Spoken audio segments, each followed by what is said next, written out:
wrapping up. This is Bernardo Bay Trail, under 200 feet elevation gain, and it is a loop. Getting here is very simple. You're gonna go to the Rancho Bernardo Community Park. Tons of parking, but you'll wanna find some that are pretty close to the trailhead. Let's get into those details. All right, you'll find bathrooms and trash cans at the park. Make use of those. I saw one other spot for trash cans on the east side where you hit where the water's supposed to be, and I'll touch on that here in a minute. This trail does overlap with Piedras Pintadas, and I've covered that trail as well, so there's some history and signage that you can stop and take a look at if you're interested. Watch for bikers. There is some gravel on pieces of this trail, so bring some sturdy shoes. Ticks, I've gotten ticks on that Piedras Pintadas before. Be mindful where you walk. Don't brush up against tall grass. There is some minor highway noise on the east side.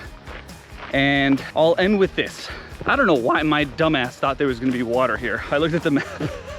There's water spotted very far away. Maybe if it rains a lot, but not right now. However, where the water is supposed to be, there are just a ton of beautiful, really green trees.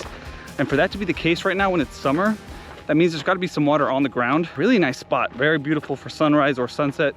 Recommend sunset to do an afternoon stroll here, 2.5 miles. Overall, very pretty trail if you're gonna urban hike. Honestly, this is about as good as it gets. Last note, clockwise or counterclockwise, this does not matter. End up in the same place. I'll see you guys next week.